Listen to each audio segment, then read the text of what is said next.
3 o'clock. We've got a good crew here. Welcome. I'm Laura Polari-Welbus from Encore Learning, and we've got today's presentation on Hamilton, the Man in the Musical as part of Encore Learning Presents. Um, Dan does a wonderful presentation, and we'll have time for a few questions at the end. If you have questions, you can put them in the Q&A, but you might want to hold them towards the end because he might answer it before you even type it. And if you need assistance with hearing, you can turn on and show your live transcript. And know that this event is also being recorded and hopefully will be on our YouTube channel tomorrow. I would like to introduce Louise Kenny, who is our special events chair, and she's going to tell you a little bit about some upcoming special events and introduce Dan. Thanks. Thank you, Laura. Again, I'm Louise Kenny with the Special Events Group. I represent a group of 5 of us that put together tours and these Monday events. And it's a fun group and it's a fun assignment to come up with events. So please think about joining us. I will introduce Dan in a minute, but I did want to tell you what's coming up for Encore Learning because we really have some interesting things coming up. If you're a member and you want to take our tours, we have quite a few tours coming up, some of which are already have waiting lists, but including the tour of the DAR Museum, Daughters of the American Revolution Museum, as well as the National Cryptology Museum. Again, that's a virtual tour, but you need to be a member of that. And then also we have a tour of the Inventors Hall of Fame coming up on April 21st. Again, you need to be a member, and I would encourage you to think about becoming a member of Encore Learning because we really have tremendous amount of tours. We have 2 or 3 a month, and we really try to find the hidden gems here in the greater Washington area. So think about it. And then we also, as part of our tours, on April 29th, we have an encore tour of the Octagon House in Washington, and we had a great tour of that earlier this year, put on by Tom Underwood. And I would encourage you, if you're a member, to think about joining that. And then we also have our Monday presentations like this one, and we have one coming up in April about horse race handicapping, just in time for the Kentucky Derby. So if you want to know everything about horse race handicapping, please join us for that. And then the last one that I'll mention is in May. We're a little ahead of ourselves, but we have a wonderful film about Rosenwald, Julius Rosenwald, and he was started Sears and Roebuck, but he also started the Rosenwald schools for African Americans after the Civil War. So we will have the director of that with us. That will be May 4th, but we'll start to promote that. Just to let you know. And then one last thing is we are going to the ball game, the Nationals game, on May 21st. We have our annual meeting in the morning, and then late afternoon we'll be going to the Nationals game. It's the Nationals versus the Mets, in case you happen to be from the New York area. So with that, I would like to introduce Dan. Dan Sherman, I think many of us know and love. Dan has had given many classes at Encore Learning, and he's also done many one-time events like this, and even this event he's done a number of times. So without further ado, Dan. Okay, well, thank you, Louise. Thank you, Laura. Thank you, everybody. Doing this virtually, I do love doing it in person too, just to, see you all. But anyway, Hamilton, Man in Musical. Normally I would ask the question, how many of you have seen Hamilton on Broadway? In the earlier days, on tour, the Disney presentation, which was a filmed version of one of the last performances of the original cast, etc. And when I've done that, I've done this talk a lot. Louise and I have talked about this about 250 times. A lot of hands go up when people say they have seen Hamilton. They know it, they love it, they come back to that. So we have a lot of Hamilton fans. I suspect we have them out there. Well, Hamilton, I've given this talk, as you know, some of you know me. I've done talks on musical theater, among other things. And this talk just kind of fell into the spectrum of musical theater talks. And a group asked me to do this talk. And they said, what's the theme of your talk? I said, Alexander Hamilton. And said, well, we have other speakers. We want to have a somewhat coordinated program. And I said, well, here's what I'm going to do. And somebody said, well, with the different speakers we have, and I was going to do a half-hour talk. It was part of a lunch presentation with other speakers with shorter talks. And somebody said, why don't we call this Making History? And people can talk about making history. And that title just stuck with me, that notion, because I think as we talk about the musical Hamilton, we'll discover the secret of its success, or at least one element of the success, because it is very, very much about individuals making history. And those individuals, I think, interestingly enough, include everybody who sees it. So, why do I say that? Well, we're going to talk Alexander Hamilton. Spoiler alert, the musical is about Alexander Hamilton, an individual who certainly made history, interesting family background, who wanted to be make history, wanted to be remembered. And his life was chronicled by this gentleman, Ron Chernow, um, great journalist, writer, not really a historian per se, but he wrote a number of books among financial figures, J.P. Morgan, John D. Rockefeller, and he was changing subject. He decided to write about George Washington. And it turned out as he was writing about George Washington, doing the research, he kept coming across Alexander Hamilton, who he had heard of, but never really realized how important he was in the history of finance, the history of the country. And he ended up writing his book on Hamilton, which was followed by his book on George Washington, which was followed up by, you can see the top book, Ulysses S. Grant, and there's a new book, Mark Twain. So Ron Chernow made history by chronicling it, if you would. He would also be involved, he would work with this man, Lin-Manuel Miranda. And I think you'll know him, a young man, when he was working on Hamilton. He was all of 29, 30 or so. When the show premiered, he was 35. He would play Alexander Hamilton. Hamilton makes history on stage, presents a historical figure, and of course, it has made history through its success. But I think, as I said, a key to Hamilton, the success of the play, is it talks about individuals making history. Alexander Hamilton, the character as he's presented, and this comes from real life, really, really did want to make history. And it's a theme that goes through the musical. For those of you who know it, many of you, how does it end? It's the lines, who lives, who die, or will they tell you, who lives, who dies, will they tell you a story? And it's having a story, um, having history. You have a legacy. And I think that inspires people. I think that's an important part of Hamilton. So Alexander Hamilton, who was he? Well, he wasn't as well known as he might be, certainly not as well known as he is now. What was his life before the musical? Here he is in front of the U.S. Department of Treasury. Well, what did I know back in my high school days? I knew he was the man on the $10 bill. He had something to do with the early history, Secretary of Treasury under George Washington. I knew he was one of the three authors of the Federalist Papers, which were papers written to support the adoption of the U.S. Constitution. And I did know he was shot by the sitting vice president, Aaron Burr. So pretty spectacular. What do we now know? Part because of everything we've learned from Chernow's book and the musical, and hopefully other reading too. Well, we know that Alexander Hamilton was a very ambitious individual. He was orphaned. He came to Boston and then New York fairly quickly from the Caribbean. He was considered to be an immigrant. He was a British citizen, but he landed in what we will call the North American colonies here.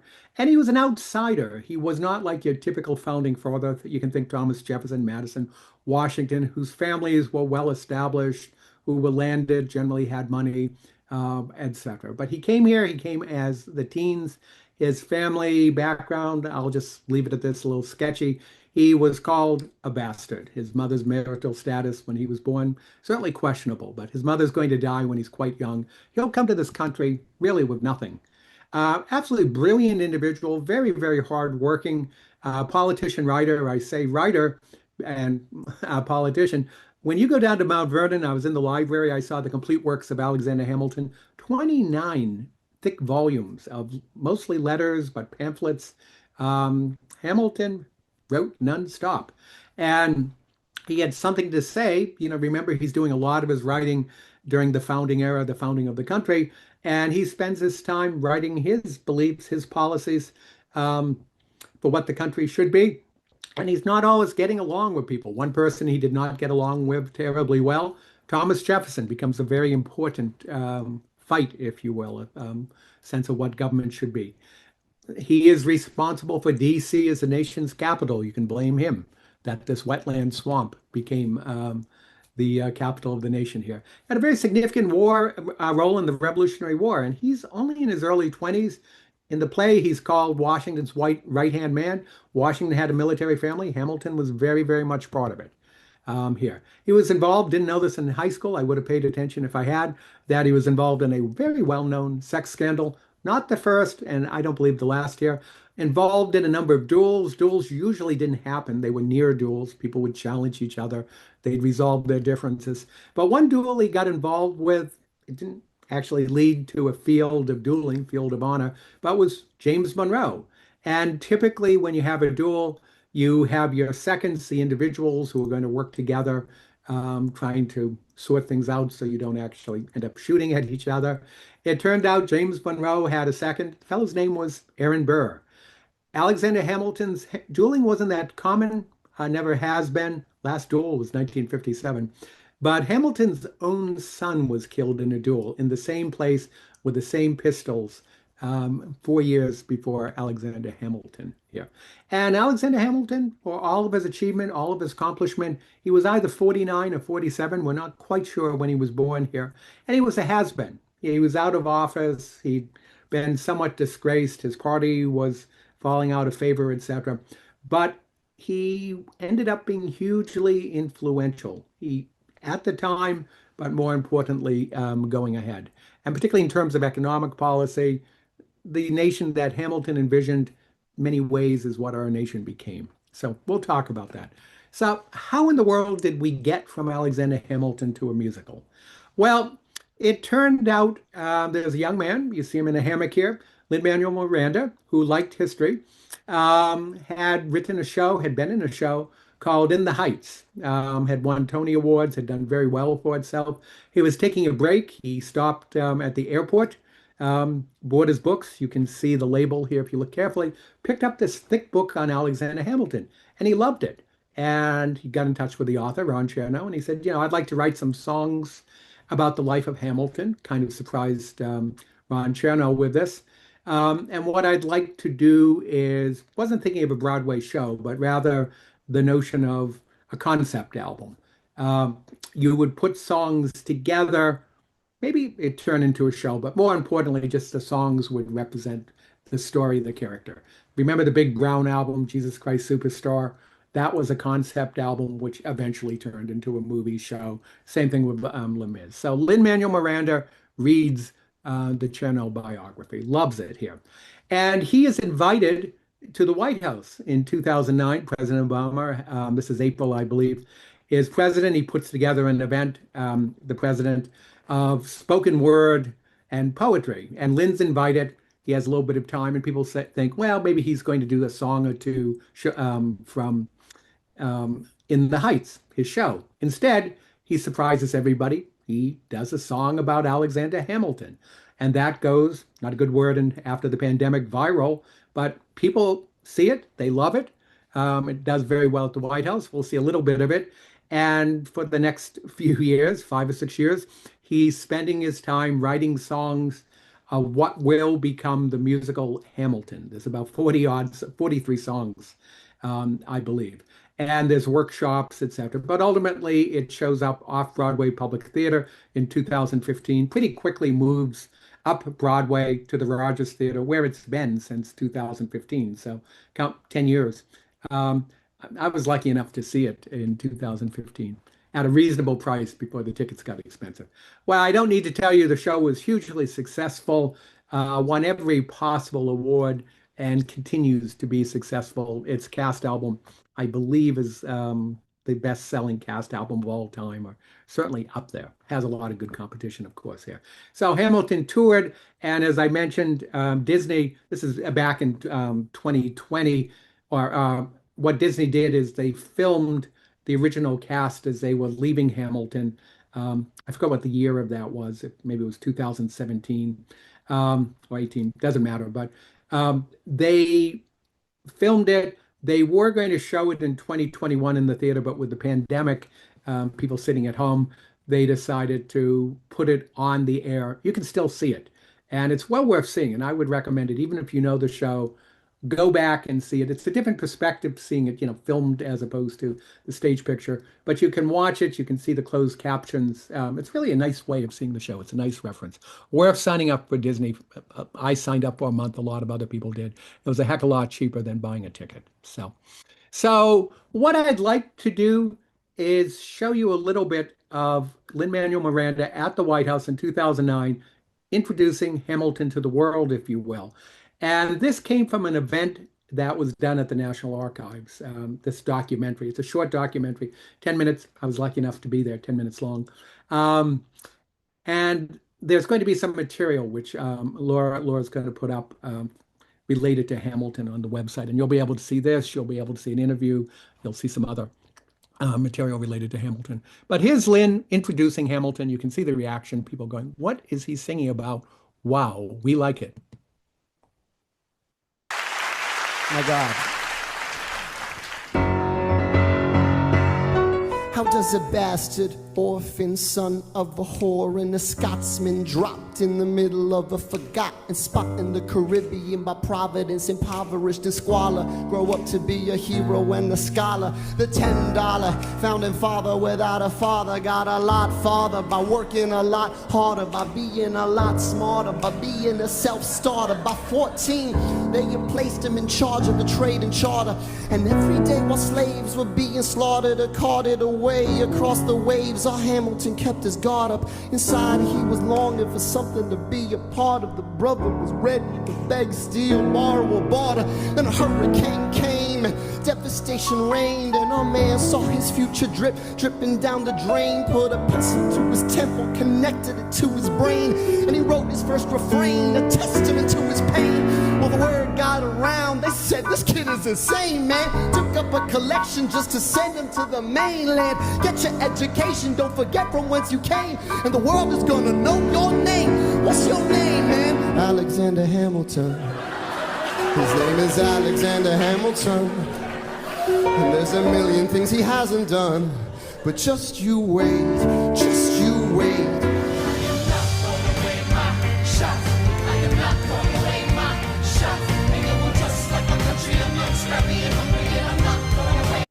I'll stop with that. I used to show this because there was relatively little chance to actually see Hamilton.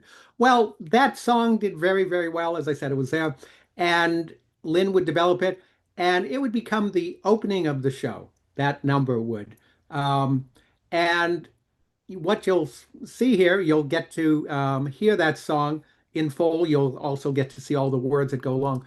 And as you hear the words going along, I went to see Hamilton. I'm an opera fan, Wagner and such. So I heard this rap music. I said, I'm probably not going to like this. I'm not even sure I'm going to understand it. But writing theater music, writing lyrics is a real, real art. The people who do it well will write their words in a way. They'll be good words. They'll tell a story. They might be clever. They'll typically have rhyme built into them. But if they're written well, you will be able to hear them and you will be able to understand them. Because when you listen to lyrics, when you're listening to a show, sitting in a theater, listening to a record, whatever, you're not looking at the page typically. The words go in, you have to understand them as you're listening, pull it together, etc. They have to be written clearly. And I'm going to argue these words are written very, very well. So I think being able to see them as we go along is going to be good. And again, if you watch the Disney Hamilton, the filmed presentation, you can put on the lyrics to follow along, or you should get a copy of the lyrics and follow along too. You should do that for any show, but Hamilton in particular, I think. How does a bastard, orphan, son of a whore and a Scotsman, dropped in the middle of a forgotten spot in the Caribbean by providence, impoverished and squalor, grow up to be a hero and a scholar? The $10 founding father without a father got a lot farther by working a lot harder, by being a lot smarter, by being a self-starter. By 14 they placed him in charge of a trading charter, and every day while slaves were being slaughtered and carted away across the waves, he struggled and kept his guard up. Inside he was longing for something to be a part of. The brother was ready to beg, steal, borrow, or barter. Then a hurricane came and devastation reigned. Our man saw his future dripping down the drain. Put a pencil to his temple, connected it to his brain, and he wrote his first refrain, a testament to his pain. Well, the word got around, they said this kid is insane, man. Took up a collection just to send him to the mainland. Get your education, don't forget from whence you came, and the world's gonna know your name. What's your name, man? Alexander Hamilton. My name is Alexander Hamilton, and there's a million things I haven't done. But just you wait, just you wait. When he was 10, his father split, full of it, debt-ridden. 2 years later, see Alex and his mother bedridden, half dead, sitting in their own sick, the scent thick. And Alex got better, but his mother went quick. Moved in with a cousin, the cousin committed suicide. Left him with nothing but ruined pride. Something new inside, a voice saying, Alex, you gotta fend for yourself. He started retreating and reading every treatise on the shelf. There would have been nothing left to do for someone less astute. He would have been dead and destitute without a cent or restitution. Started working, clerking for his late mother's landlord, trading sugar cane and rum and all the things he can't afford. Scamming for every book he can get his hands on. Planning for the future, see him now as he stands on the bow of a ship, headed for a new land. In New York, you can be a new man. New York, you can just you wait. New York, you can just you wait. New York, you can be a new man. New York, just you wait. Alexander Hamilton, Alexander Hamilton, you're waiting in the wings for you. waiting in the wings. You never back down, you never learn to take your time. Oh, Alexander Hamilton, Alexander Hamilton, when America sings for you. Will they know what you overcame?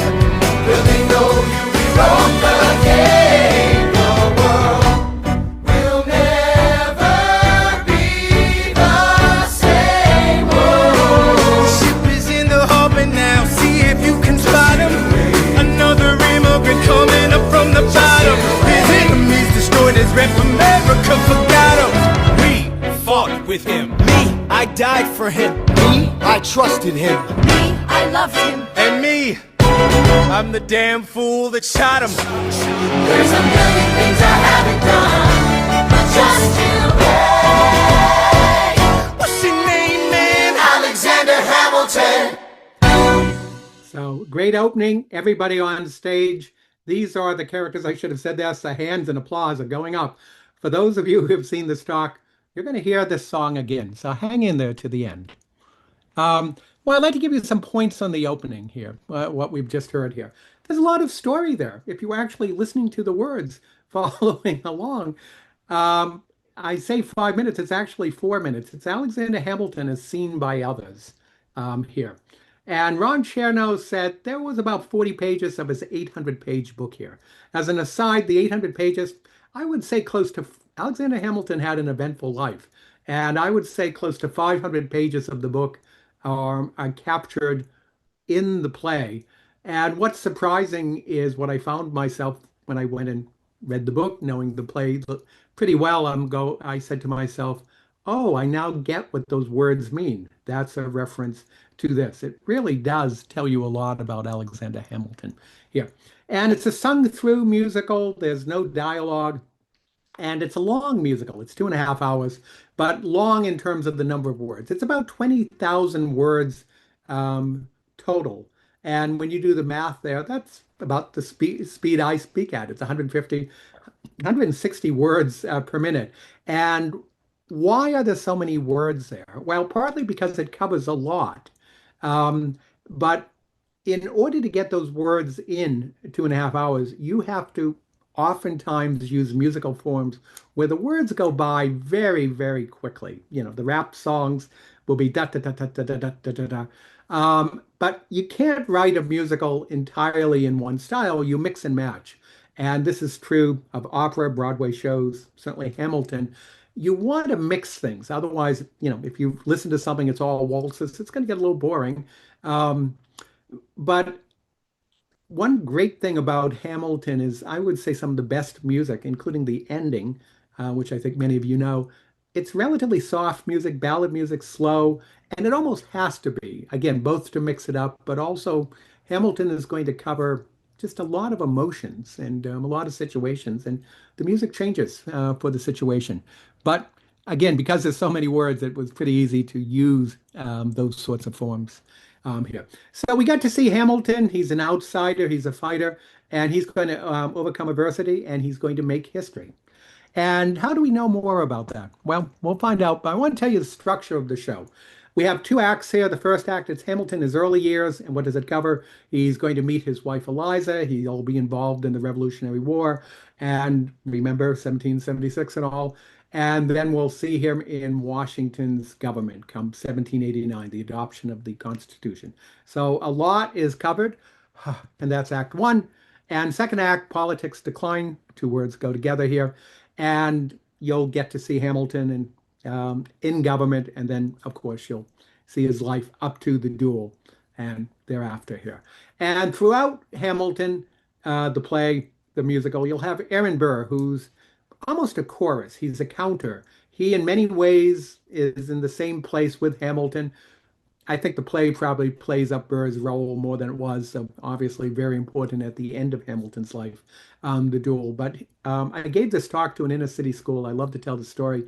And a very wise young man raised his hand and he said, "Is Aaron Burr the Greek chorus here? Is he commenting on Hamilton's life?" And I said, "Yeah, exactly." And you'll see some songs that Hamilton's Burr will be there and he will, if you will, do a recitation on what's happening in Hamilton's life and fill you in. So the Count of Hamilton here. And Hamilton sometimes is called a revolutionary show. I'm not sure how revolutionary it is. It's actually pretty conventional. It it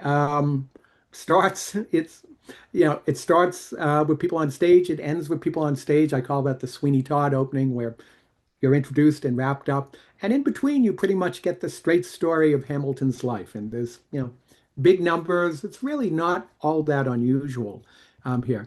There's an awful lot of material in it. And some people would say it's too much. When you have 500 pages of a book squeezed into a 2.5 hour musical. Having said that, Lin-Manuel Miranda said he could have written 5 musicals about Hamilton. And he could have written more if you think of it. Hamilton on the islands, Hamilton in love, Hamilton in the war, Hamilton in government, Hamilton and the duel, and thereafter. That's a good 5 musicals here. So one thing, we've been introduced to Alexander Hamilton and that opening song. We haven't heard much from Hamilton, but typically in a musical, you have an I want song. You're introduced to the characters and they sing of, who they are, what they want, kind of sets up the rest of the musical, if you will. So a good example, well, I'm going to give you this piece. This is Lin-Manuel Miranda, plainly, and he's on a British show, the Graham Norton show. And this is after he's been in Hamilton. He hasn't played it for a while, but he is going to take the role again of Hamilton. He's going to go down to Puerto Rico. He's Puerto Rican, or his father is. And Hurricane Maria has come through. He was going to do a benefit performance. He was relearning the show. So one thing he had done after Hamilton, he had shown up in the movie Mary Poppins Returns with Emily Blunt. We'll see her again. She had played Mary Poppins. And here she is, or here he is with her 2 other cast members in Graham Norton. The subject of Hamilton comes up and they ask him, "How's it going?" And he said, "Yeah, I'm learning it, but boy, it can be hard." And he is going to talk his way through one of the songs here. What Alexander Hamilton wants, the song is "My Shot," which has an irony. He's going to say, "I'm not going to lose my shot." Well, of course, in a duel, the question comes up, do you lose your shot or not? But the other way you can look at it, the way he's looking at it at this point in life and realize he's just come to New York, is he's got an opportunity. Is he going to be able to use it, or is he going to lose it? Is he going to throw that shot away? So remember, the theme of Hamilton, making a legacy. And people see Hamilton do this, I think young people, and it kind of inspires them. But let's listen to Lynn. Those of you who know the show are welcome to sing along, or in this case, talk through it. You have to have to learn the lyrics before you sing. So add some music to this if you're really good. Otherwise, just talk it along with Lynn. Hamilton's first big song in the show is called My Shot, and it is the biggest sort of meal in terms of lyrics. And if you can get through that, you've got the show. It's sort of like the way Hamlet's like 6 major monologues. It's like, if you can get My Shot, you've got it. Can I poke you with a stick and you can do a little tiny bit? I could try. Oh, go on, yeah, go on. I have to stand. Can I Stand, stand? yes. Yes. I don't remember if I'm sitting. Okay, stand. I'm gonna get a scholarship to King's College. I probably shouldn't brag, but dag, I'm amazed and astonished. The problem is I got a lot of brains but no polish. I gotta holler just to be heard with every word. I drop knowledge. I'm a diamond in the rough. I shine a piece of coal trying to reach my goal. My power of speech unimpeachable. Only 19, but my mind is older. These New York City streets get colder. I shoulder every burden, every disadvantage I've learned to manage. I don't have a gun to brandish. I walk these streets famished. The plan is to fan this spark into a flame. But damn, it's getting dark, so let me spell out the name. I am the ALEXANDER. We are meant to be a colony that runs independently. Meanwhile, Britain keeps on us endlessly. Essentially, they tax us relentlessly. Then King George turns around and runs a spending spree, and he ain't ever gonna set his descendants free. So there will be a revolution in this century. And to me, he says in parentheses, don't be shocked when your history book mentions me. I will lay down my life if it sets us free. Eventually, you'll see my ascendancy, and I am not throwing away my shot. It's something like that.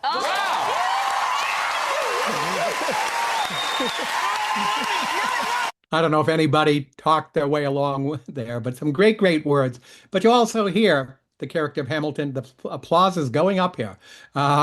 Anyway, you also heard the Hamilton characters say, don't be surprised when your history books remembers me. Somebody who just came here with nothing who will want to be remembered. So one nice thing about Hamilton is Lin-Manuel Miranda played Hamilton, but the part of Aaron Burr is great. The part of King George is great. The part of George Washington is great. And perhaps most interestingly, perhaps most surprisingly, typically when you do plays about the Revolutionary War or that period of time, it's about men, frankly. Les Mis, well, has some women, but I'm thinking 1776. In addition to giving good parts to the men, Lynn gave very, very good parts to the women, two in particular here. The Schuyler sisters, and here they are. The Mr. Schuyler, an aristocrat landowner, upstate New York, had some very eligible daughters, and Alexander Hamilton is going to meet and marry Eliza in the blue. He will also meet her sister, Angelica, be quite close to her. There's a hint in the musical they're having an affair. People thought that they did. She was actually married in England for much of the time. And then there was a third sister, Margaret Peggy. You'll hear her. She doesn't really sing much other than to say, I'm Peggy. Here's a cute line here. What's interesting is there's famous portraits of each of these ladies, and each of them is wearing the colored dresses. Hamilton was a beautiful show. And again, one reason when you watch it on stage, you'll see these dancers, there's a lot of movement. You don't quite get as much of that when you watch television. You're looking more at the actors. So it gives you a different perspective, too. It's fun to see it both ways. But the women carry a lot of emotions here. Because, well, they fall in love. They're, a little bit jealous of each other. These two sisters are both like Alexander. It's a joy of having children, the tragedy of losing children, having a husband, in the case of Alexander Hamilton, who has an affair, and then reconciling, living. So a lot of emotion is there, a lot of feeling, and that's part of what appeals to Hamilton. It's much more than just a recitation of history here. So Hamilton's going to be in the musical. The musical hews pretty closely to history. There's a few times they moved dates around. Ron Chernow was involved with this. They played up certain parts. As I said, they probably played up the role of Burr a bit more than they needed to. But I'm going to give you just a little bit of the song. And again, these women have great roles here. The density of the language here. There's some very clever words here. There's at least one line. Aaron Burr sings it. So the bad guy, sort of. Worth hearing, but not politically correct. But the women are out, the men are looking at them. Excuse me, miss, I know it's not funny, but your perfume smells like your daddy's got money. There's just some great rhymes in Hamilton, things that make you laugh too. And they're going downtown. They talk about being downtown in Manhattan, which is really the very, very tip, which King's College, Columbia University.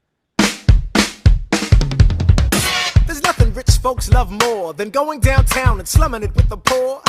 They pull up in their carriages and gawk at the students in the common just to watch them talk. Take Philip Schuyler, the man is loaded. Uh-oh, but little does he know that his daughters, Peggy, Angelica, Eliza, sneak into the city just to watch all the guys. Angelica, Eliza, and Peggy, The Schuyler sisters. Angelica, Peggy, Eliza, work. Daddy said to be home by sundown. Daddy doesn't need to know. Daddy said not to go downtown. Like I said, you're free to go. But look around, the revolution's happening in New York. Work. It's bad enough Daddy wants to go to war. People shouting in the square. It's bad enough there'll be violence on our shore. No ideas in the air. Look around. Angelica, remind me what we're looking for. She's looking for me. Eliza, I'm looking for a mind at work. I'm looking for a mind at work. I'm looking for a mind at work. Whoa, whoa, whoa, whoa. Work. Ooh, there's nothing like summer in the city. Someone in a rush next to someone looking pretty. Excuse me, miss, I know it's not funny, but your perfume smells like your daddy's got money. While you slumming in the city in your fancy heels, you're searching for an urchin who can give you ideals. Sir, you disgust me. So you've discussed me. I'm a trust fund, baby, you can trust me. I've been reading Common Sense by Thomas Paine. So men say that I'm intense or I'm insane. You want a revolution, I want a revelation. So listen to my declaration. We hold these truths to be self-evident, that all men are created equal. And when I meet Thomas Jefferson, I'ma compel him to include women in the sequel. So great line. When I meet Thomas Jefferson, I'm going to compel him to include women in the sequel. So anyway, great song. Yeah, I wish I could play more of it, but I think a lot of you know it. So Alexander Hamilton, he comes to, study at King's University, Columbia University. We become a trustee, but there's a revolution going on. The university closes. He's very quickly involved with the military, very quickly comes to the attention of George Washington. The American situation in the war, in 1775, going into 1776 even, is pretty miserable. The British are going to bring in 32,000 troops. Washington, at some point, he's going to lose New York City. He's at one point is down to 5,000 troops here. And you get that. And this is get that in the musical. And one thing I want to say, I think one of the appeals of the musical, certainly to history teachers, there is so much history in it to the extent, and it's a pretty good extent, that younger people, high school students and other are interested in Hamilton. They know every word. They're reading an 800-page book. They really are. You can use Hamilton as a springboard to get into history. So and that's what I was doing. You hear a line in the musical. What does that mean? What was really going on? What's the reference here? How good a history is the musical compared to what the reality is? So, but anyway, you'll see the Revolutionary War here. As bad as it is, you'll see General Washington played by Chris Jackson. We're going to see him play George Washington, the president, in the second act. Every character, in Hamilton has a different style of singing, and one of which is George Washington almost sings very Foursquare, almost as if he's singing hymns here. So Hamilton very quickly, remember, he's probably the better part of 21, 22, becomes George Washington's right-hand man. He's a superb writer. Washington is not. He's got a very good sense of business, which will help him when he becomes Secretary of Treasury. Where has he developed that? Well, remember that opening number. When his mother dies, he is working at a trading company, and they pretty much absentee owners here. He is running this trading company as a mid-teenager money, handling money. Money is coming in, different currencies. He knows a whole lot about trade, how things work here. But being the writer that he is, he works with Washington to write correspondence. Being a person who knows business, he's trying to negotiate contracts, trying to get supplies for the army. He gets involved in negotiations. He's really a key man. Washington has a relatively small cadre, his military family. Hamilton is part of that.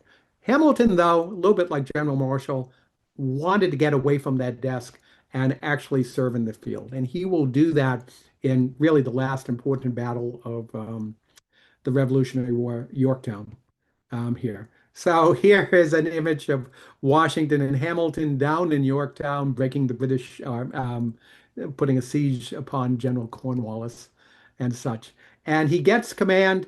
And you can go down to Yorktown. I was down there a couple of weeks ago. I didn't get over there, but I'm going to next time I'm there. I live in Williamsburg part-time. You will see an earthen fort, Redoubt 10, rebuilt, but it's where the British were holed up trying to protect the main fortification. And Hamilton rushed it, led the men, and in 15 minutes had taken it over. The next fort, the French had attacked it. It took them hours to do the same. But so here's Hamilton in war. And here's an image too. Here's Washington on his horse, and here's Hamilton, presumably heading down to Yorktown, the eager man. So what I'm going to do is, I say this could be the end of Act One. We've had an awful lot of action in Yorktown, and here we have the British defeated. And they are going to, you'll see the story being told very, very clearly, just in relatively few words. And the British will be told, will be singing a song. They really did sing it. The world turned upside down. Though Lin-Manuel Miranda put his own lyrics to, own music to that title here. But this could have been, the end of Act One. It could have been, wow, we won the war, everything's spectacular, let's move on. We're going to have a little bit more here just because there's so much of Hamilton. But let's see how well this just tells the story of how the war wrapped up in Yorktown. After a week of fighting, a young man in a red coat stands on a parapet. We lower our guns as he frantically waves their white handkerchief. And just like that it's over, we tend to our wounded, we count our dead. Black and white soldiers wonder alike if this really means freedom. Not yet. We negotiate the terms of surrender. I see George Washington smile. We escort their men out of Yorktown. They stagger home single file. Tens of thousands of people flood the streets. There are screams and church bells ringing.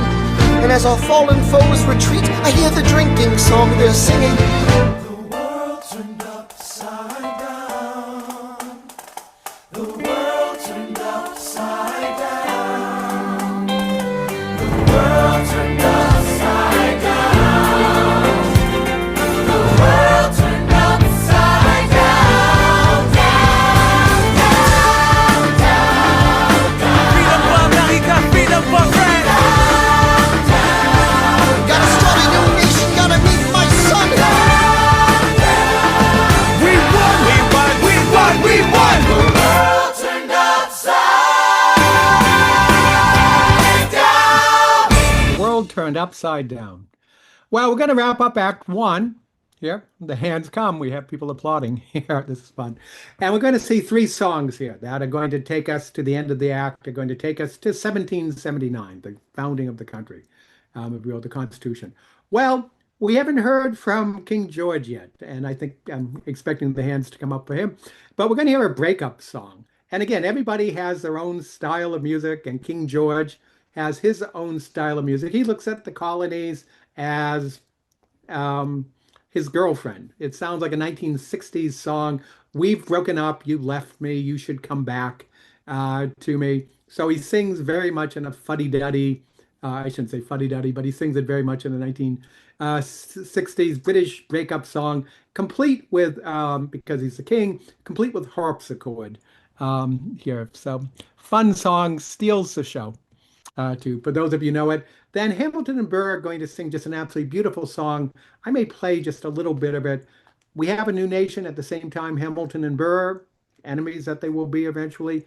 We just see them sitting on stage singing of their children, of the hope that they'll have. Again, I think that's the appeal of Hamilton. It covers so much, so many different human experiences. And then we'll get a wrap up, just a song where we get Hamilton's law career. He becomes a brilliant lawyer. He'll be involved with the Constitution. He'll write the Federalist Papers. There will be 80 papers. He will write 50 of them. James Madison, most of the rest, John Jay, small number. George Washington will become president. And then Hamilton, he has the choice. Does he want Secretary of State or Treasury? He chooses Treasury. And of course, Jefferson at State. It's only a cabinet of 5 people, including a Secretary of War, as they called it then. But King George, here he is, and he asks a nice question. Okay, we've broken up. What comes next? What are you going to do? So the hands are already coming up here. So let's enjoy King George. You're welcome to sing along.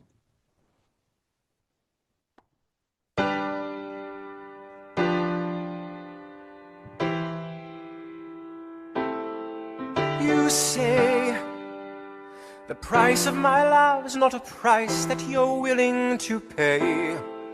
You cry in your tea, which you hurl in the sea when you see me go by. Why so sad? Remember we made an arrangement when you went away. Now you're making me mad. Remember, despite our estrangement, I'm your man. You'll be back, soon you'll see. You remember you belong to me. You'll be back, time will tell. You remember that I served you well. Oceans rise, empires fall. We have seen each other through it all. And when push comes to shove, I will send a fully armed battalion to remind you of my love. Da da da da da. Da da da da da ya da. Da da da da da ya da. Da da da da da. Da da da da da ya da. Da da da da da. You say our love is draining and you can't go on. You'll be the one complaining when I am gone. And no, don't change the subject, 'cause you're my favorite subject. My sweet, submissive subject. My loyal, royal subject. Forever and ever and ever and ever and ever. You'll be back like before. I will fight the fight and win the war. For your love, for your praise. And I'll love you till my dying days. When you're gone, I'll go mad. So don't throw away this thing we had. 'Cause when push comes to shove, I will kill your friends and family to remind you of my love. Da da da da da. Da da da da da ya da. Da da da da da ya da. Da da da da da. Da da da da da ya da. Da da da. Everybody. Da da da da da. Da da da da ya da. Da da da da da ya da. Da da da da da. Ya da. Da da da da da ya da.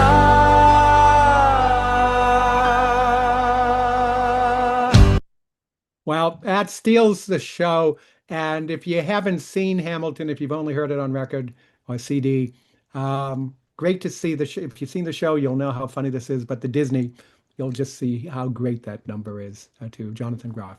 Well, Hamilton and Burr. Here is Hamilton on the left, Burr on the right. I'm just going to play a little bit of a song. It's one of those songs that wraps up the act. The two of them singing to their children, and you'll get to hear Leslie Odom Jr. as Burr. He'll start. We don't hear that much of him, and he just had a beautiful voice. And again, it just shows the mix of emotions in Hamilton, but also the range of songs.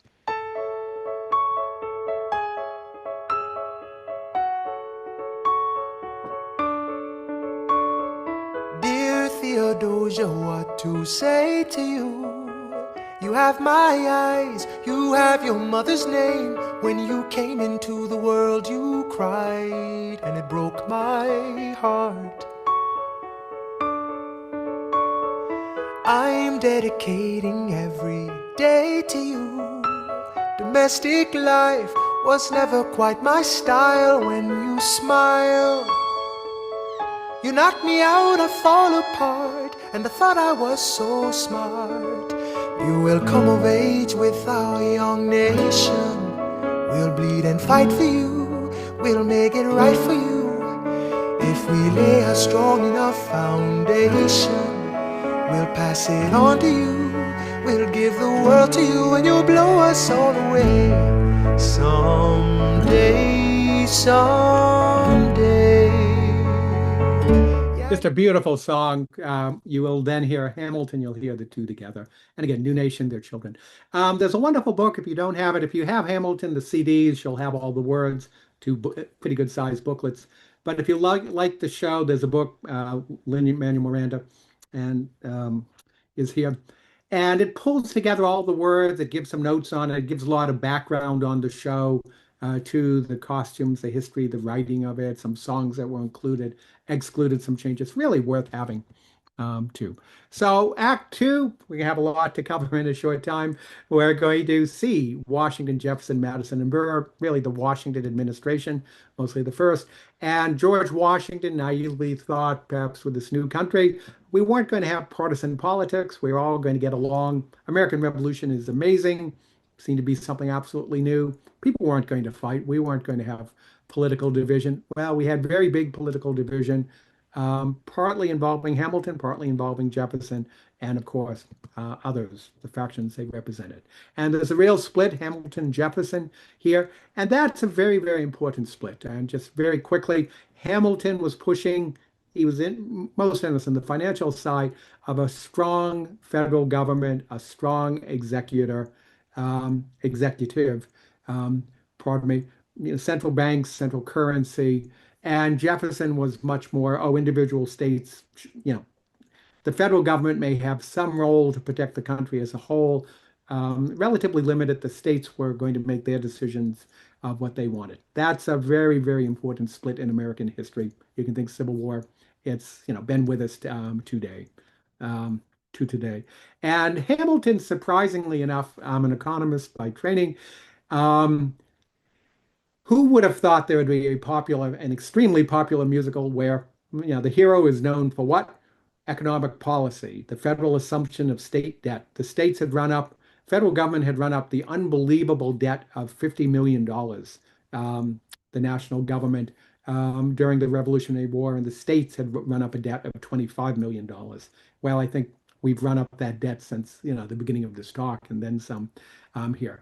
But Hamilton is going to be pushing for that, arguing it will develop the credit of the United States. He wanted a national bank rather than every state having its own bank with whatever the currency was, etc. He supported industry. He supported tariffs. That will be another talk, for sure.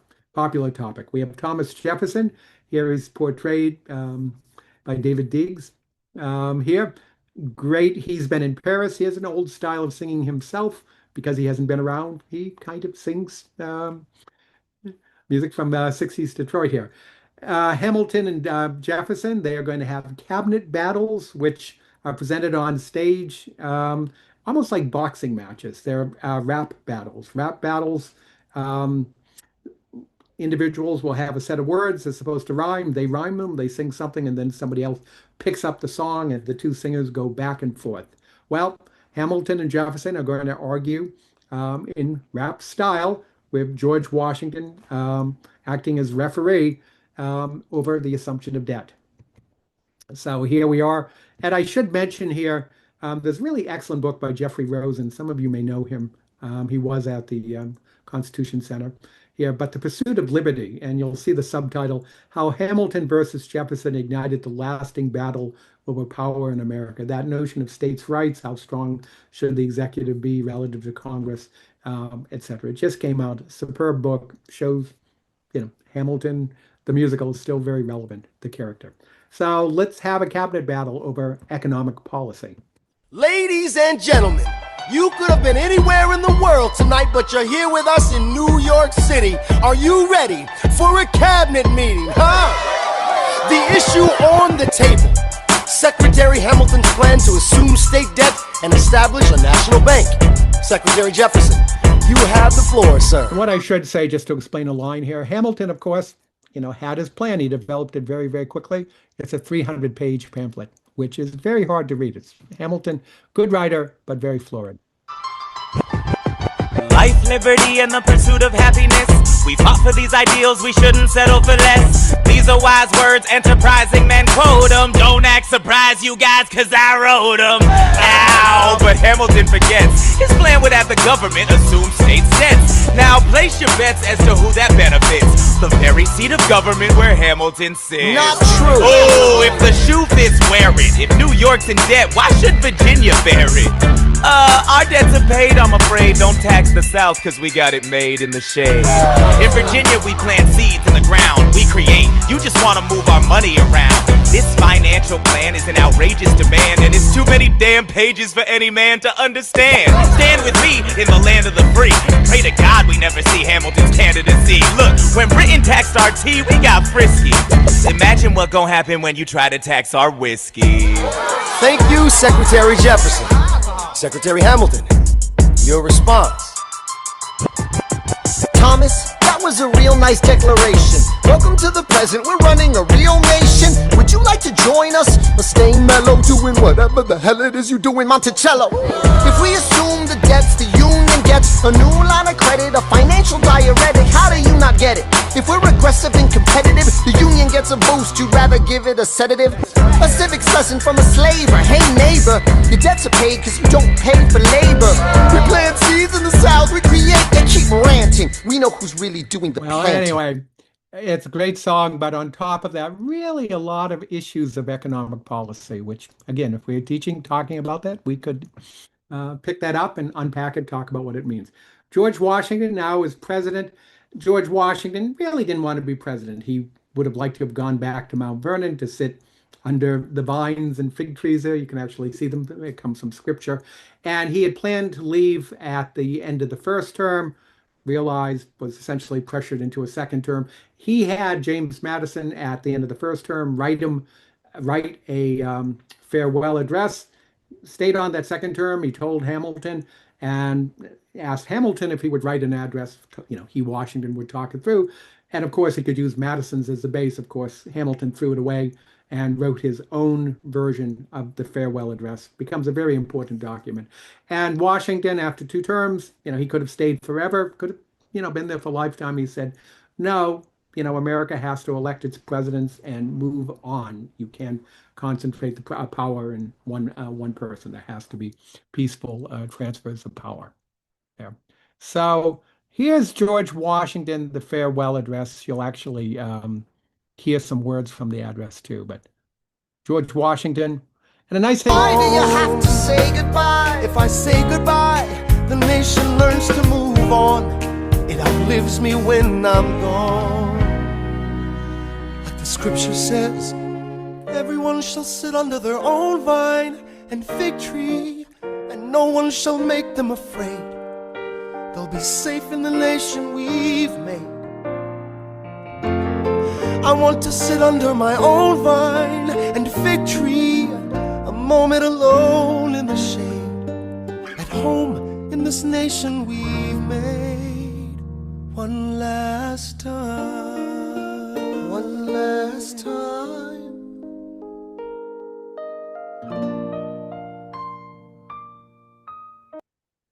No. And George Washington sadly only had 2 years at Mount Vernon. There. Here is a copy of Washington's farewell address. It used to be read in the halls of Congress on his birthday. It should be read or for Congress here. And it was written by Alexander Hamilton, worth reading today. It was actually stitched into Bibles in the 18th and 19th century. It was added in. Well, here's another pamphlet, another publication that was written here. And observations on certain documents contained in this newspaper, in which the charge of speculation against Alexander Hamilton, late Secretary of the Treasury, is fully refuted, written by himself, 1797. Hamilton is out of power at that point. He served as Washington's first Secretary of Treasury, and most of his cabinet turned over after the first term here. And what does this document do? Well, Hamilton had been accused of speculation. And Jefferson was probably behind it. It showed up in a newspaper here. And what was the speculation? What was going on here? Well, here's Hamilton, Secretary of Treasury, making policy. If he knew what the Treasury was going to do, what sort of bonds it was going to issue, at what price, what sort of discounts on debt, et cetera, you could make a lot of money. And there was this one character who eventually be accused of speculation, a fellow named Reynolds, got involved with it, accused Hamilton directly. Or so what's the story here? Um, when Hamilton is approached and said, "Were you involved in speculation? Why do we think you're involved in speculation?" He was earning about $3,000 a year as secretary. In one year, he wrote a check to this Reynolds man who, again, was involved in speculation and his account had been picked up, pushed by Jefferson, pushed here. Hamilton said, "Oh, that $1,000 of salary, one third of money, one third of my salary to Mr. Reynolds was actually money, was blackmail money that I paid because I was sleeping with his wife, Mariah.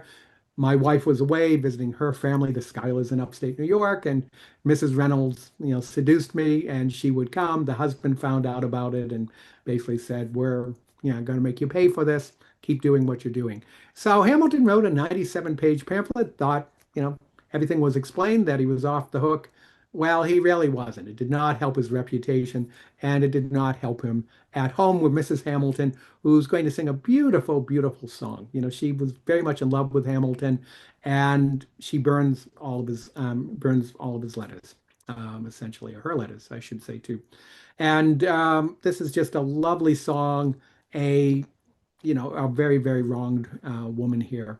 Don't have time for it here, but again, the musical plays a little bit fast and loose with history. It seems as though they reconcile when their son Philip Hamilton is in a duel. They actually reconciled before this duel took a bit later. But here's Philip Hamilton, again, killed in the same place, same pistols as Alexander Hamilton. Here's a drawing of Alexander Hamilton's son, Philip. People say he looked just like his father. People say, you can agree, disagree with this, that Alexander Hamilton was one of the best looking of the founding fathers here. Well, after the death of the son, Hamilton is, of course, devastated, losing a child, and he and his wife are going to reconcile. You got a lovely song. I don't have much time for it, but I'm just going to play a little bit of it.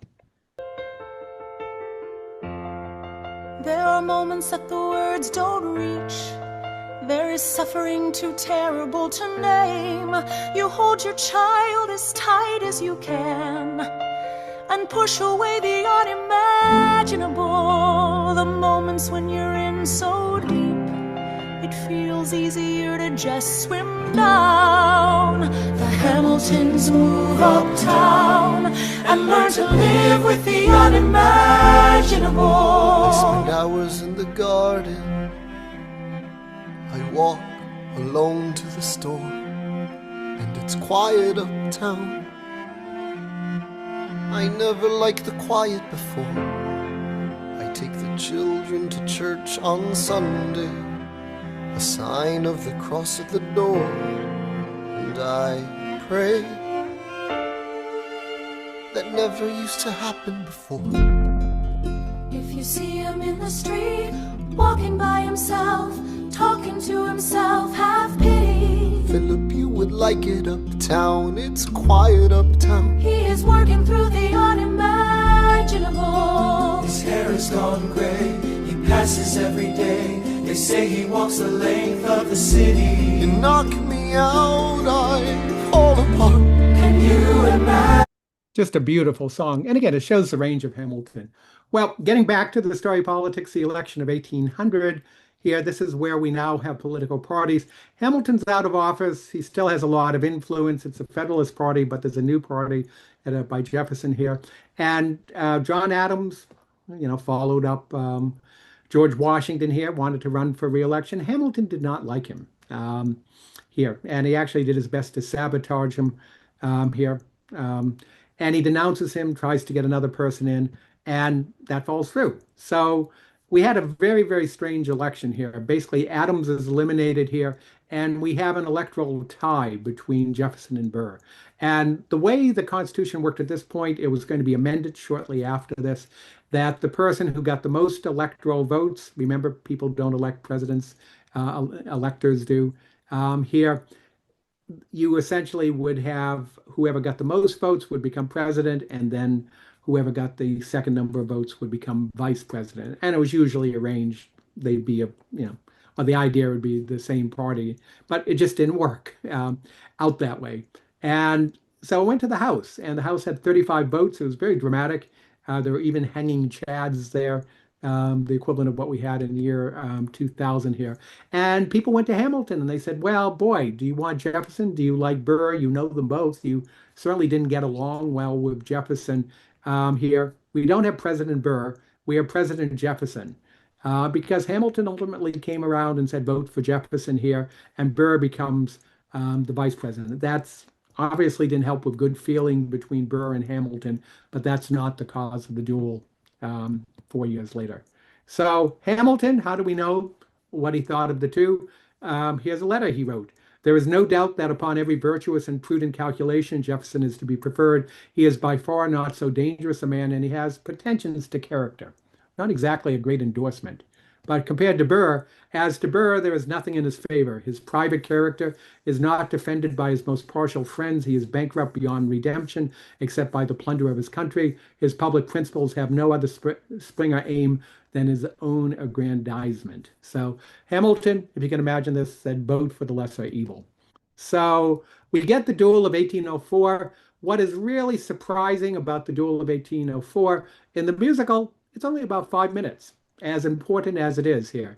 So what happened in 1804, Burr knew he wasn't going to be vice president. Jefferson told him that. He runs for governor. He loses. After he loses, he discovers Hamilton had, been pushing against him.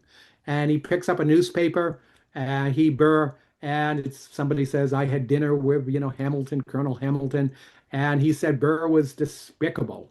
He should never be in office. So Burr, at that point, went back to Hamilton and, says, what exactly did you say? And Hamilton could have said it was fake news, it was misrepresented, he didn't really know, et cetera, et cetera. Instead, he essentially digs his own grave. He said, boy, Aaron Burr, I've known you for years.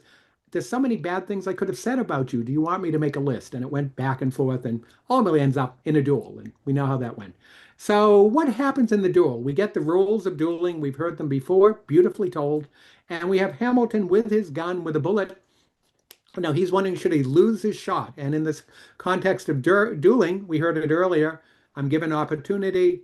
Should I should I lose this or should I keep this shot? I have a shot at life but here he's thinking, should I fire my gun in the air, lose my shot? That's the way some duels work, that one guy holds up his pistol, shoots, the other person does the same. We don't really know what happened at the Burr-Hamilton duel, other than the fact, spoiler alert, Burr killed Hamilton here.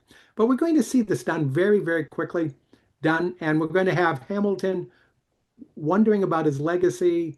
What is he going to do here? And again, remember, Hamilton is about making a man who wants to make a legacy and who wants you to think about your history and will you have a legacy.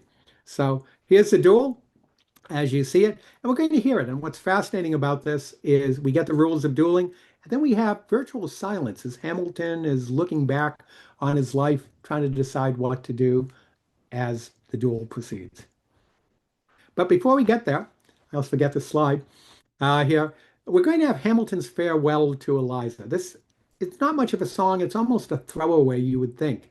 And this is Hamilton the night before the duel. He's writing a note here. It's a note to his wife to be opened, turns out, upon his death. And let's just look at it, because the next day he says he's going off to a meeting. He's going off to the duel that will kill him.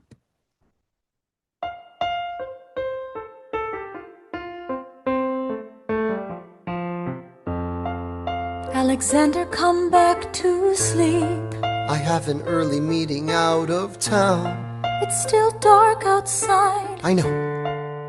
I just need to write something down. Why do you write like you're running out of time? Come back to bed, that would be enough.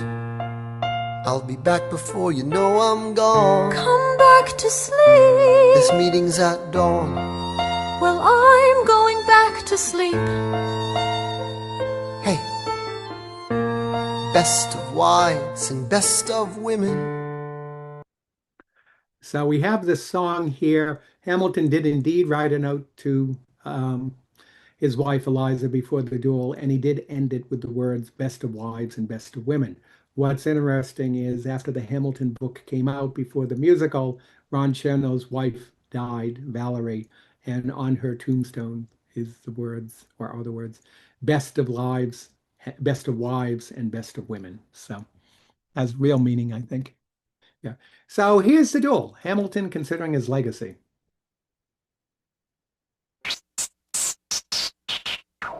One, two, three, four, five, six, seven, eight, nine. There are 10 things you need to know. Number one. We rode across the Hudson at dawn. My friend William P. Van Ness signed on as my Number two. Hamilton arrived with his crew, Nathaniel Pendleton and the doctor that he knew. Number three. I watched Hamilton examine the terrain. I wish I could tell you what was happening in his brain.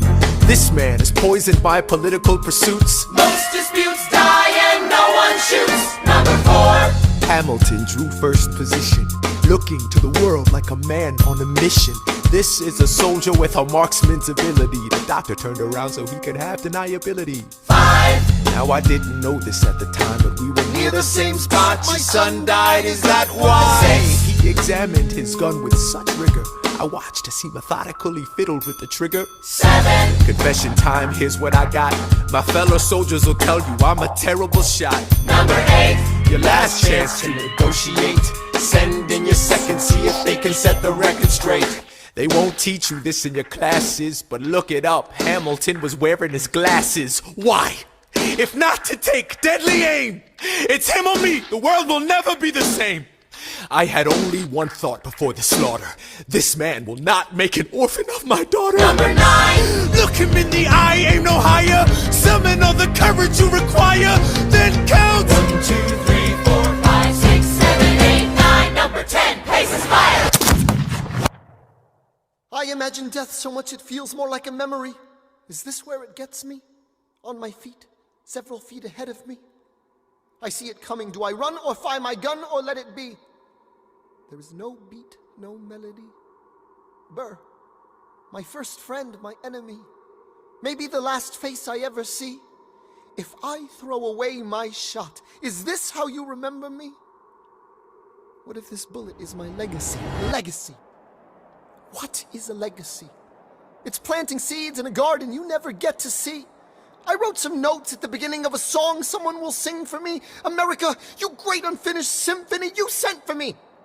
You let me make a difference, a place where even orphan immigrants can leave their fingerprints and rise up. I'm running out of time, I'm running and my time's up. Wise up, eyes up. I catch a glimpse of the other side.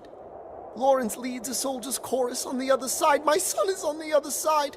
He's with my mother on the other side. Washington is watching from the other side. Teach me how to say goodbye. Rise up, rise up, rise up, Eliza. My love, take your time. I'll see you on the other side. Raise a glass to freedom. He aims his pistol at the sky. Wait! I strike him right between his ribs. I walk towards him, but I am ushered away. They row him back across the Hudson. I get a drink.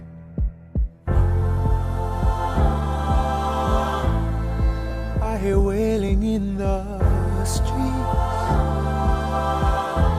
Somebody tells me you'd better hide. They say Angelica and Eliza were both at his side when he died. Death doesn't discriminate between the sinners and the saints. It takes and it takes and it takes. History obliterates, and every picture it paints me in all my mistakes. When Alexander aimed at the sky, he may have been the first one to die, but I'm the one who paid for it. I survived, but I paid for it. To stop the song, there's a little more there. So I'm get to the finale here. And, Hamilton, it could have been, again, a guns and bugle finales here. We're a great nation. Hamilton thrives and everything. But instead, it's a very, very quiet song.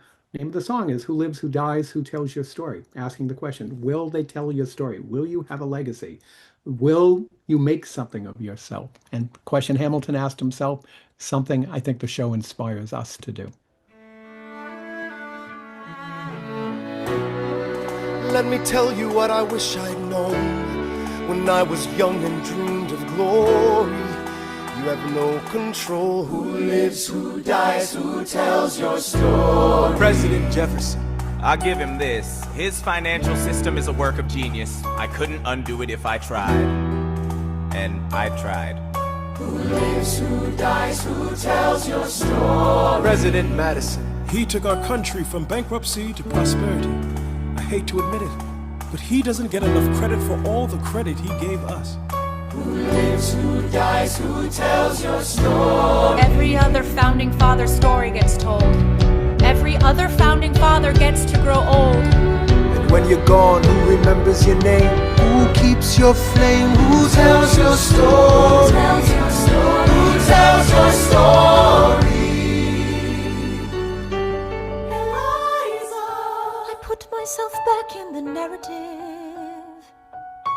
I stop wasting time on tears. I live another 50 years. It's not enough. I interview every soldier who fought by your side. She tells our story. I try to make sense of your thousands of pages of writings. You really do write, but you're running out of time. I rely on Angelica.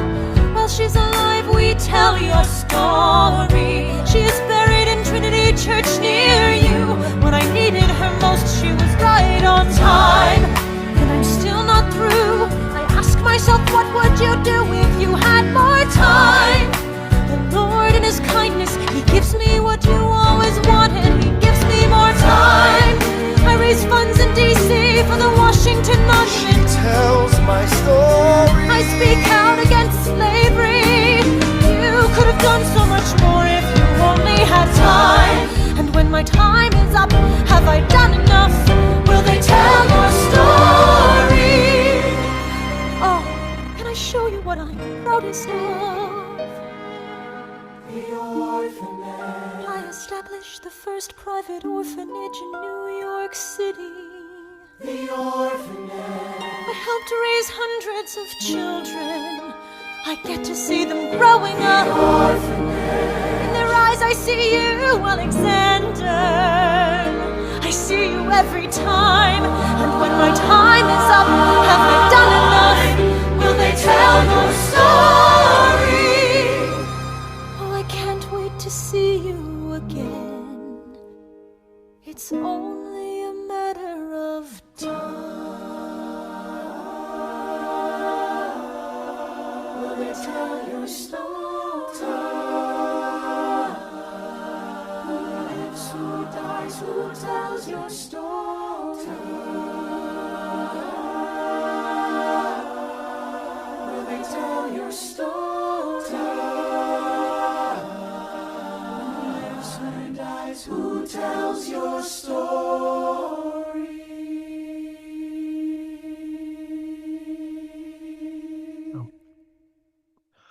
Very quiet ending. Who lives, who dies? Well, they tell you a story. Historical aftermath. I have a lot to wrap up here. So Burr, he's going to be disgraced. He's going to die in poverty 30 years later. Eliza's going to live to age 97, die in the 1850s. Her orphanage still with us. They call it Eliza's orphanage. They capitalized on Hamilton. She became something of a relic because you could ask her in 1855, what was it like to dance with Ben Franklin 60, 70 years ago? And she could tell you. So lived down by the White House. America, many ways, becomes Hamilton's America. Very important figure here. Very influential.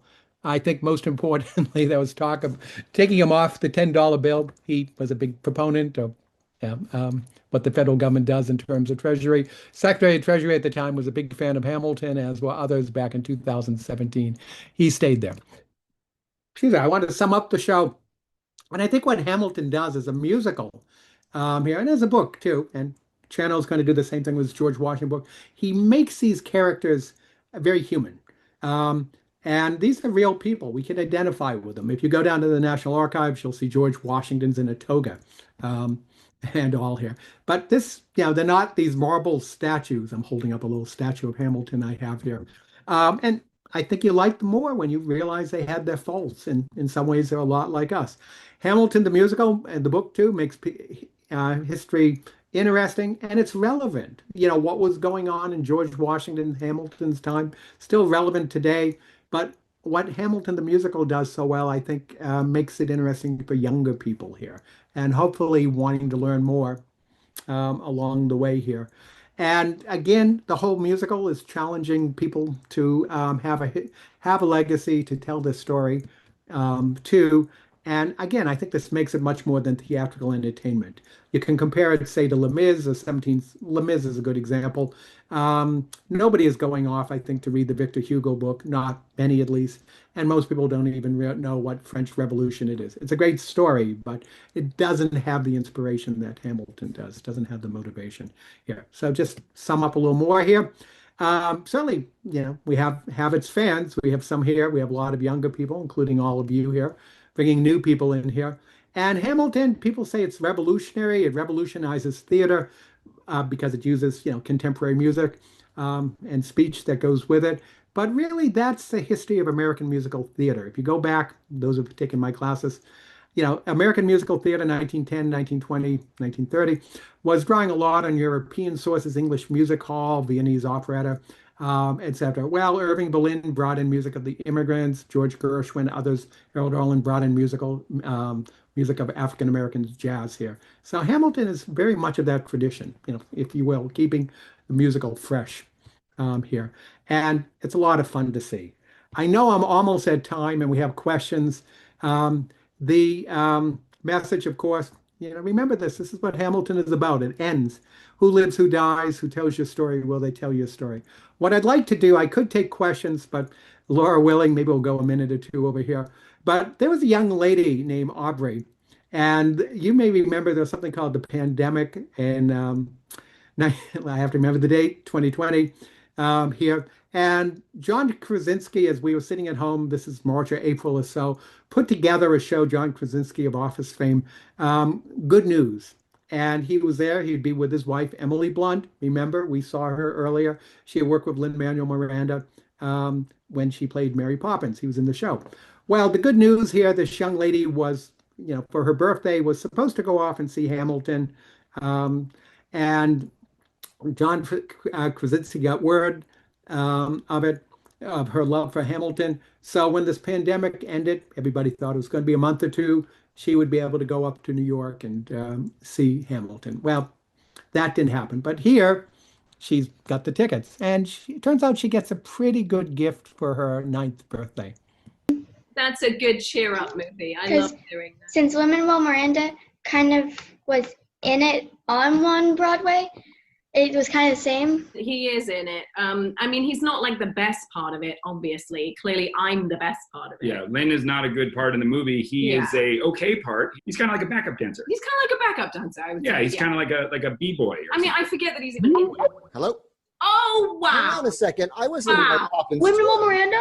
He just joined. Oh, wait. Hi.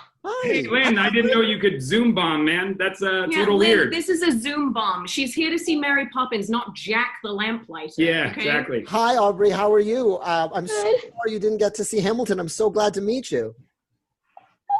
Speechless. Oh, my God. Hi. Oh, man, Lynn, thank you so much for stopping by, but we pretty much got it handled now. Thanks, Lynn. We're good. We did a really classy thing. We sent her tickets. Oh, are you a big Office fan? Nope. She's I've not never really Office seen fan it. at all. I'm a big fan of the Actually, memes of it, though. Oh, nice. Thanks for bringing that up, Lynn. That was a sore Like subject. But we're sending her to New York, Lynn, and we're gonna send her to Hamilton in New York. Well, that's amazing. I think we can top that right now, though. Oh, wait, something. Wait, sorry. there are a bunch of people just joining. That's my favorite song from Hamilton. How does a bastard orphan, son of a whore and a Scotsman, dropped in the middle of a forgotten spot in the Caribbean, by providence impoverished in squalor, grow up to be a hero and a scholar. The $10 founded father without a father got a lot farther by working a lot harder, by being a lot smarter, by being a self-starter. By 14 they placed him in charge of a trading charter. And every day while slaves were being slaughtered and carted away across the waves, he struggled and kept his guard up. Inside he was longing for something to be a part of. The brother was ready to beg, steal, borrow, or barter. Then a hurricane came and devastation reigned. Our man saw his future dripping down the drain.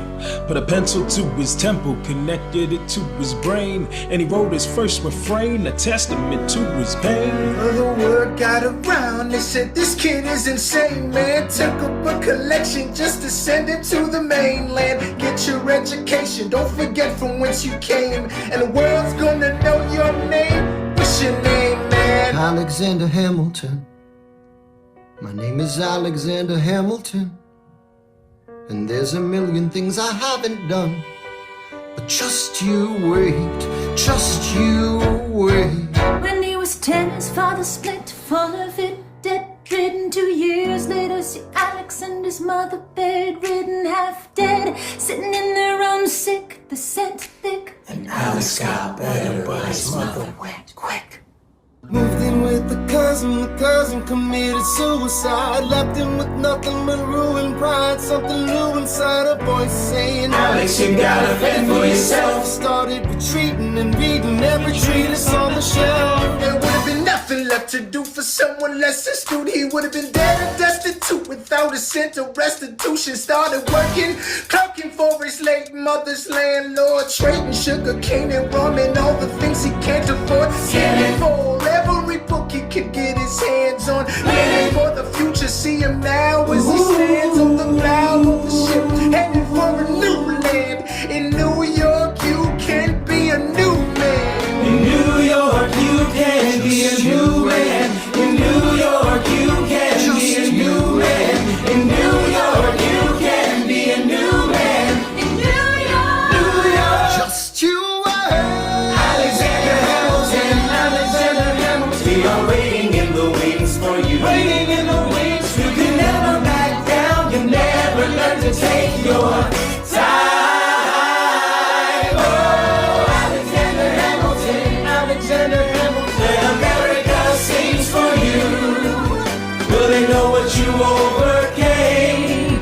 Will they know you rewrote the game? The world will never be the same. Whoa. Ship is in the harbor now, see if you can spot Just you wait. another immigrant coming up from the bottom. wait.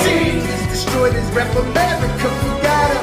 We fought with him. Me, I died for him. Me, I trusted him. me, I loved him. And me, I'm the damn fool that shot him. There's a million things I haven't done, but just you wait. What's your name, man? Alexander Hamilton.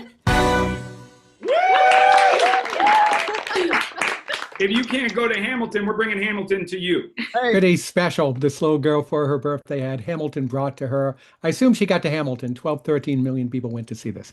And I know I'm right at time, so I'm going to stop with this. I don't know if we want to cover questions or not. Laura? Me here. Louise? Hi. So thank you for all that applause and all those hearts going out Yes, there. Dan, somebody that's loved pretty it. exciting to see, right? So that was just great. I just never tire of your presentation, and the music to this is just fabulous, and the storyline to it. Do we have any questions? Laura, are you there? I'm here. There's only a thank you. Oh, Okay. okay. Wow, mesmerized by Hamilton. Laura and Louise, I assume you'll put some material up on the website, one way or the other. And there's a little bit of those interviews, well worth seeing, too. And again, if you haven't seen the show, get Disney. I'll make a plug for Disney Absolutely. commercial. Absolutely. To see it, or the CDs, or you can probably find all the songs on the internet at this point too. So, but thank you, everyone. I hope you enjoyed, and thank you, Louise and Laura, for having me back again. Dan, somebody said they're typing a question right now, so if you can hold on a second in case it hot off the presses. Okay. We'll give it a moment. I'll take And the my email opportunity is to here say- too, if anybody wants to write me, raytightkeeper@yahoo, or write me care of the I'm going to be presumptuous of the Encore office, Encore Learning office. I also want to remind everybody to take our survey at the end of this presentation and let us know and let Dan know what you thought. And we will pass your comments on to Dan. So please do remember to do that. And we have a question in Louise, if you can see that. Yeah, I can't. So okay. I can't either. Laura, you want to read it? I can read it off. If in the beginning of my shot they say that the year is 1776 and he said he was 19, then how do we not know what year he was born?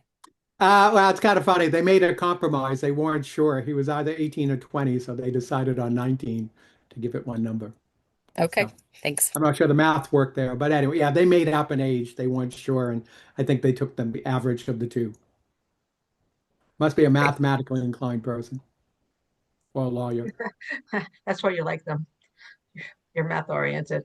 So Dan, thank you. And all of we're thanking you for this audience here, but also everybody that saw you live a few weeks ago at the Arlington Library. So yeah, Hamilton lived.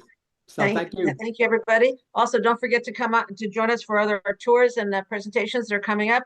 Check the Encore Learning website and you can register. So Dan, thank you again. Bye-bye. Thank you very much.